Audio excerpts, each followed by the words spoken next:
It's evening time over here in Orange County, California, and yes, I went to the theater right behind me. It's the AMC 30, the block in Orange, because I really wanted to see this movie tonight. It was called The Invisible Woman, and it's not a fantasy movie, it's not an action movie, it's not a superhero film. It is actually a costume drama, it's a real-life drama, it's a period piece, and it's directed by Ralph Fiennes. Ray Fiennes. There you go, Ray Fiennes. This is actually his second feature-length film that he's actually directed. Of course, he's more known for his acting. We've known him for the last 20 years in films like The English Patient, who this film also stars Kristen Scott Thomas. She's got a smaller part, who's also in The English Patient with Ray Fiennes. But this film, again, we know Ray Fiennes from films like Schindler's List, The English Patient, and probably every great drama of the past 20 years. Of course, he did play Lord Voldemort in the Harry Potter films. So he's just an actor that I absolutely love, and I was really interested to see this movie because I have not seen Ray Fiennes as a filmmaker, though I know this is his second film. His first film, I believe, was based, a couple years ago, it was based on, I don't know what it's called, but it was based on a Shakespeare play, I believe, of some kind.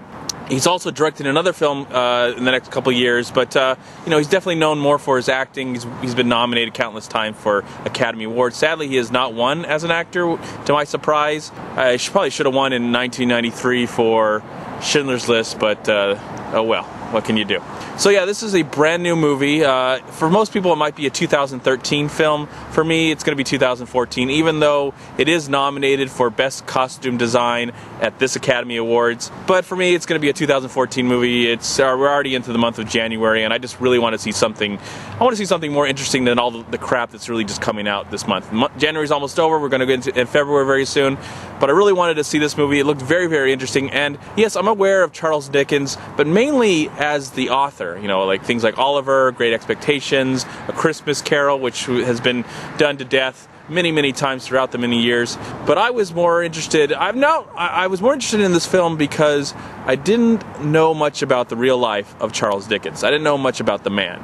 So this might be the first movie that I've seen about Charles Dickens, the man, not his stuff that he created. Though there probably are other films out there that do go into the life of Charles Dickens and explain his life. But this deals with mainly the last few years of his life, where he had met this younger woman who was an actress, and while at the time he was also married, and I guess through his marriage he had a lot of kids, and he ended up getting divorced from his wife shortly after the situation.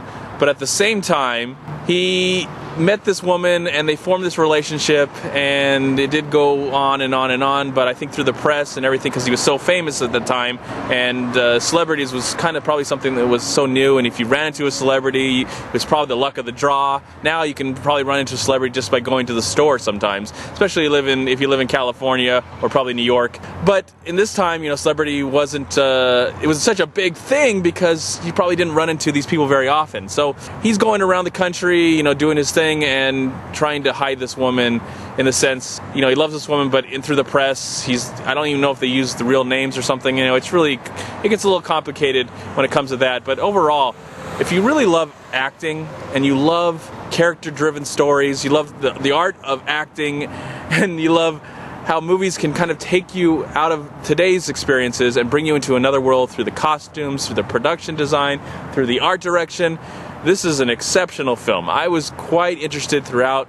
This film is not for everyone. It's definitely a more dramatic piece. If you're looking for an action movie or something like that, if you see The Invisible Woman, you're like, "Whoa, what is this? Some sort of superhero movie?" You're going to be sadly mistaken if you walk in. But if you really like character-driven stories, you love, costume dramas. Again, this movie is nominated for Best Costume Design. It definitely deserves it. It's great. It's got great costume design. It's got great production value, and the acting and the direction by Ray Fiennes and Felicity Jones. I forgot to mention Felicity Jones is in this. Most people might know her from a small film called Like Crazy. I really like that movie, and I really like Felicity Jones, but this might be the second movie that I've actually witnessed from her. She's a really, really good actress, a good coming-up young and actor. She's young. I'm surprised that she's like 30 years old now, and she looks like she's in her early 20s.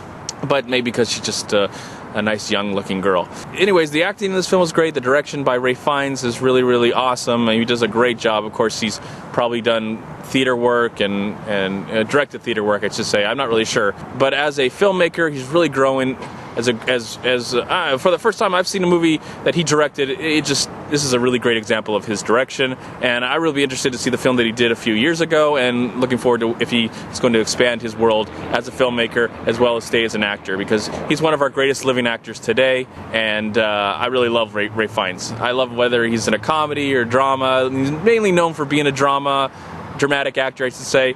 But also, it's just great that he also stepped into the world of Harry Potter and played one of the greatest villains in movie history. So, yeah, I do recommend this movie, but not to everyone. You know, definitely read up about it before you go and watch it. But I do recommend that you go see The Invisible Woman. But be warned, this ain't no superhero movie. This is about Charles Dickens.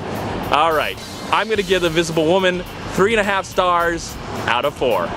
I'm MovieManCHAD. Please like, comment, subscribe to my channel. I'm also on Twitter and I'm on Facebook. And please go to WeLiveFilm.com and subscribe right here on YouTube to We Live Film. And also go to Long Beach Acting and Film Association right here on Facebook and Twitter. If you've enjoyed this review, please click right here and subscribe to my channel. I'd really appreciate it. Thank you so much for watching. Have a great day. And I'm looking forward to this weekend. Looks like we're gonna have we might have a good movie this weekend, Labor Day. I'm really hoping Jason Reitman's new film, Labor Day, is gonna be a good film. I'm hoping. So I'll talk to you later. Hopefully have a review up for that very, very soon. Talk to you later. Bye. Peace.